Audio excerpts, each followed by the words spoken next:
복음을 알자. 힘써 알자. 복음에 대한 지식, 복음을 아는 지식, 예수 설교전.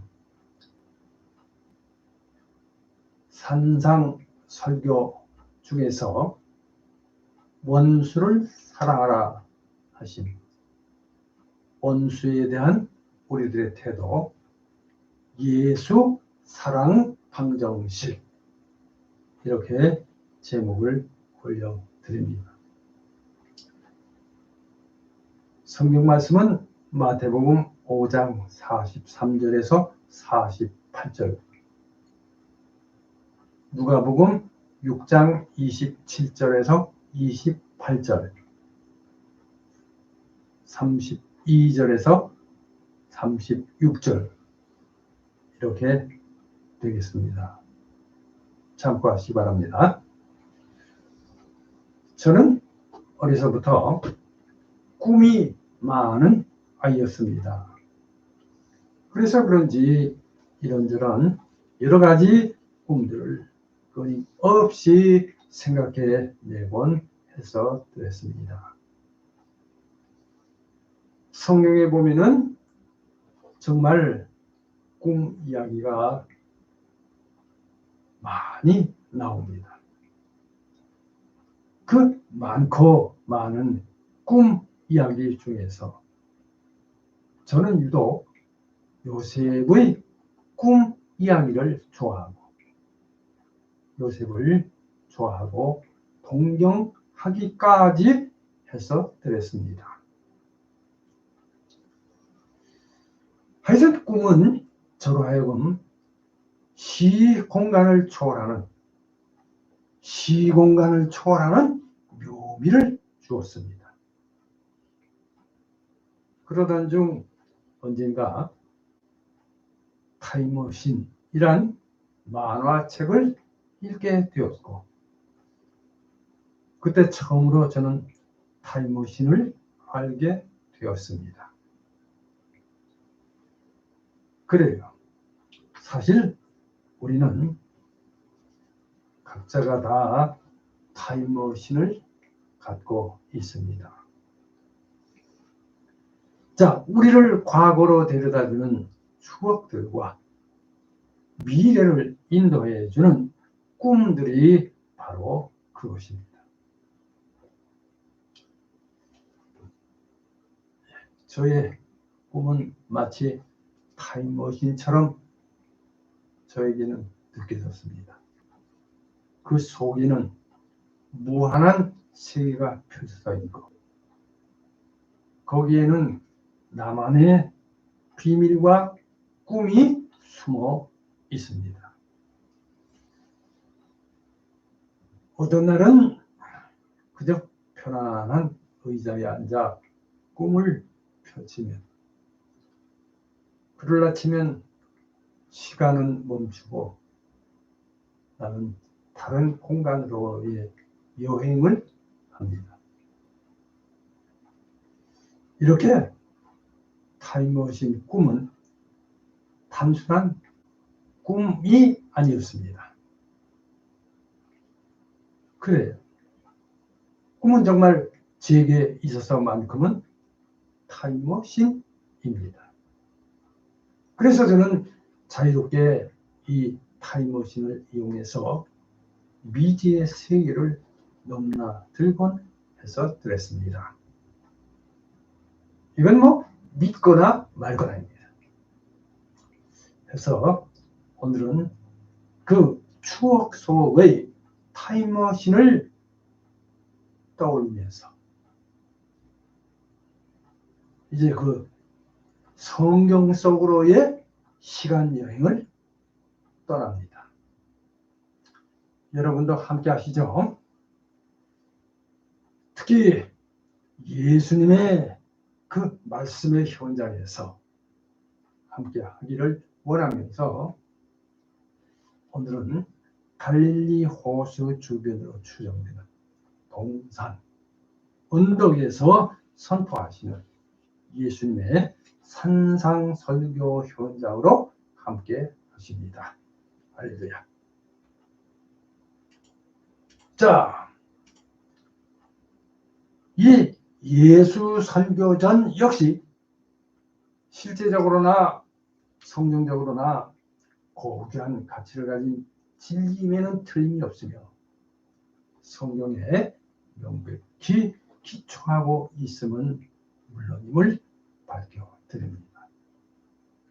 그러므로 복음으로 주신 예수님의 설교 역시 성경 이외에 다른 사료에서는 알 수가 없고 다만 신앙으로서만 받아들일 수 있다는 것을 말씀드리면서 오늘의 말씀을 시작합니다. 자, 예수 설교전.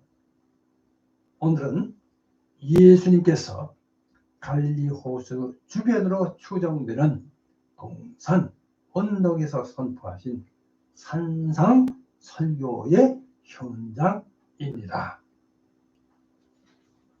예수 그리스도께서는 특별히 그 유명한 산상 설교에서 하나님 나라의 백성이 어떻게 살아야 하는가에 관해서 가르쳤습니다. 그래서 오늘 본문인 마태복음 5장 43절에서 48절에 기록된 말씀으로 원수에 대한 우리의 태도에 관한 말씀이 되겠습니다. 자, 예수님께서는 이 말씀을 통해 우리에게 원수를 사랑하는 차원 높은 놀라운 진리를 드러내셨습니다. 할렐루야. 이제 첫 번째 1번입니다. 1. 현장 배경. 이렇게 제목을 올려드립니다. 마태복음 4장 23절에서 25절, 누가복음 6장 17절에서 19절 말씀 참조하시기 바랍니다. 예, 지난 시간 말씀드린 대로 마태복음 4장 23절에서 25절 말씀과 누가복음 6장 17절에서 19절 말씀에 의할 것 같으면 이제 예수님께서 온 갈릴리에 두루 다니사 그들의 회당에서 가르치시며 천국 복음을 전파하시며 백성 중에 모든 병과 모든 약한 것을 고치시니 그의 소문이 온 수리아에 퍼진지라. 사람들이 모든 앓는 자, 곧 각종 병에 걸려서 고통당하는 자, 귀신 들린 자, 간질하는 자, 중풍병자들을 데려오니 그들을 고치셨습니다. 마태복음 4장 23절에서 24절 말씀입니다. 이렇게 갈릴리와 데가볼리와 예루살렘과 유대와 요단강 건너편에서 수많은 무리가 따랐는데 마태복음 4장 25절, 자, 누가복음 6장 12절에서 19절에 의할 것 같으면 예수님께서 기도하시러 산으로 가사 밤이 새도록 하나님께 기도하시고 날이 밝음에 제자들을 부르사 그 중에 12를 택하여 사도로 세우셨으니 예수님께서 그들과 함께 내려오사 평지에 서시니 그 제자의 많은 무리와 예수님의 말씀도 듣고 병고침을 받으려고 유대 사방과 예루살렘과 두로와 시돈의 해안으로부터 온 백성도 있었습니다. 누가복음 6장 17절 말씀입니다. 더러운 귀신에게 고난받는 자들도 고침을 받은지라 온 무리가 예수님을 만지려고 힘쓰니 이는 능력이 예수께로부터 나와서 모든 사람을 낫게 함이었습니다. 누가복음 6장 18절에서 19절 말씀입니다. 이에 무리를 보시고 산 언덕에 올라가셔서 앉으시니 제자들이 나아온지라. 마태복음 5장 1절 말씀. 예수께서 눈을 들어 제자들을 보시고 이르시되. 누가복음 6장 20절 상.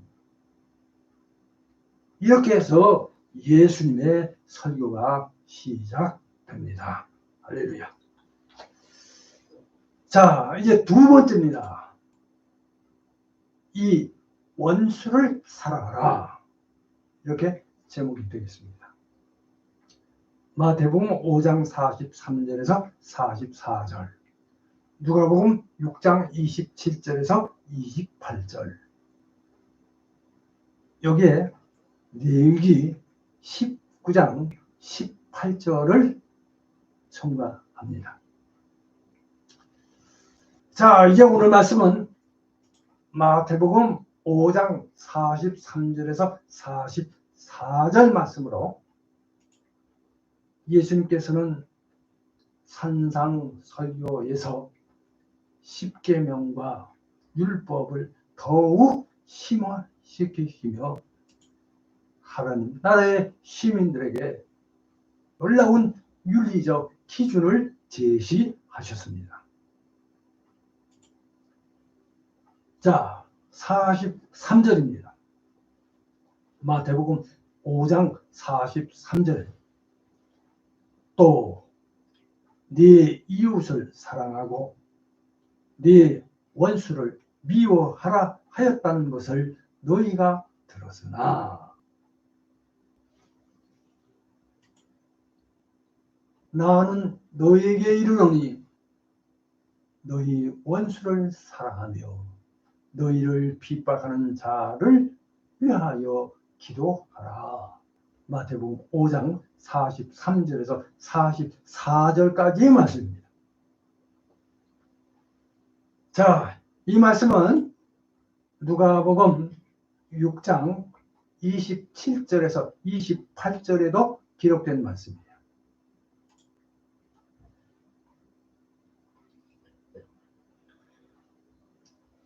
그러나 너희 듣는 자에게 내가 이르노니 너희 원수를 사랑하며 너희를 미워하는 자를 선대하며 너희를 저주하는 자를 위하여 축복하며 너희를 모욕하는 자를 위하여 기도하라.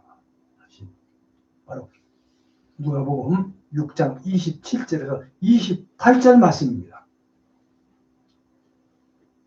자, 이렇게 기록되어 있는 말씀으로 하나님이 모세를 통하여 이스라엘인에게 준 하나님의 백성으로서의 생활과 행위의 규범으로 하나님께서 시내 산에서 모세에게 주신 십계명, 그러니까 출애굽기 20장 3절에서 17절, 신명기 5장 6절에서 21절 말씀과 함께 율법과 규례로 기록된 레위기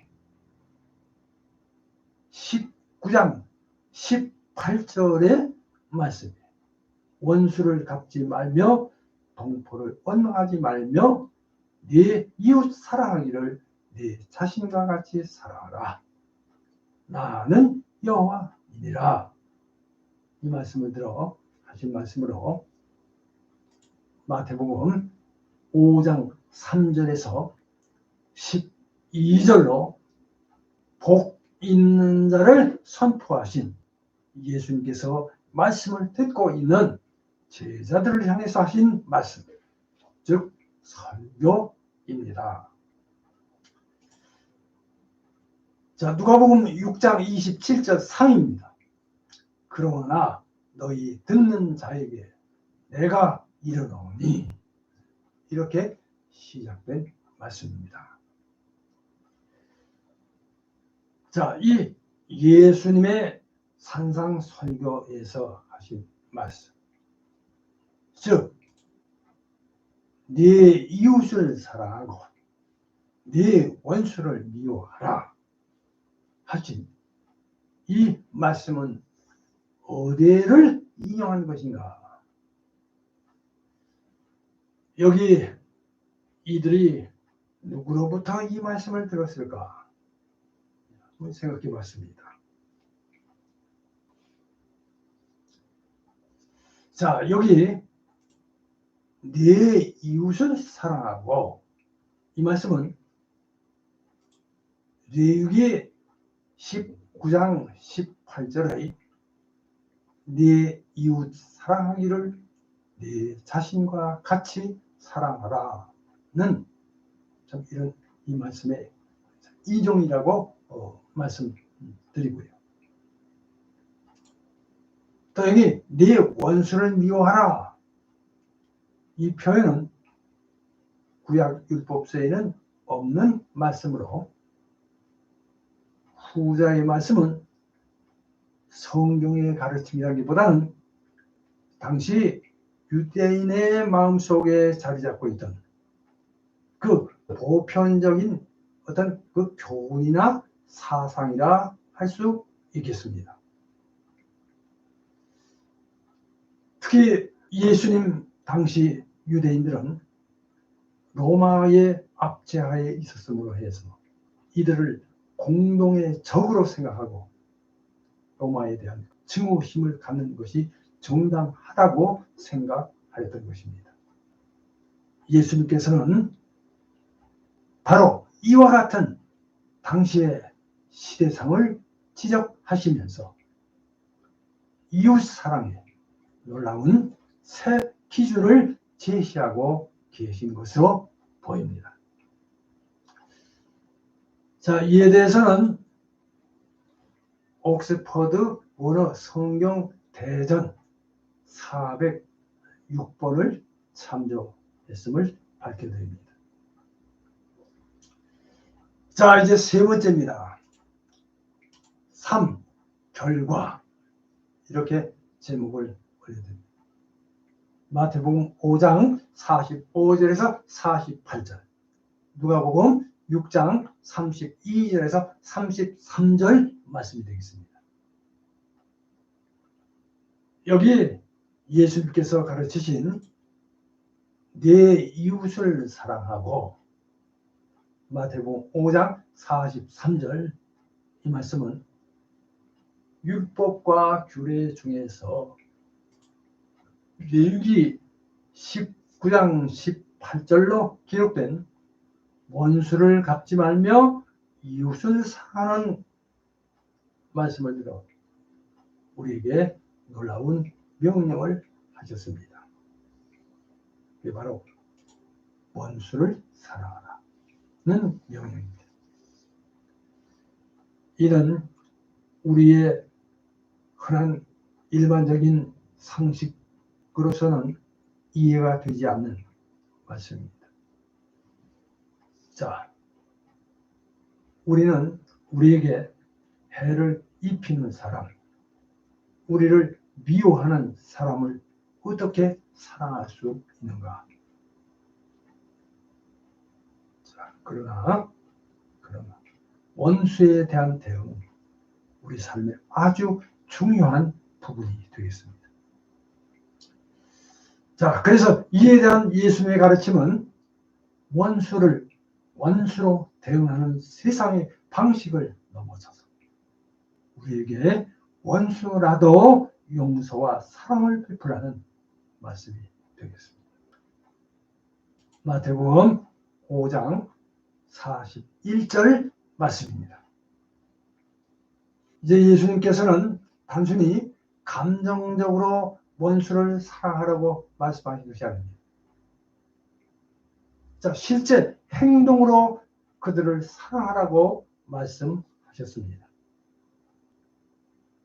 물론 이는 쉽지는 않은 일입니다. 쉽지 않은 일이지만 하나님의 도우심으로 우리는 이를 실천할 수 있습니다. 우리는 오늘 말씀을 통해 예수님의 사랑을 본받아 원수에 대하여 원수를 넘어서 사랑으로 이기는 삶을 살아가도록 해야 하겠습니다. 자, 마태복음 5장 44절입니다. 읽겠습니다. 마태복음 5장 44절. 나는 너희에게 이르노니 너희 원수를 사랑하며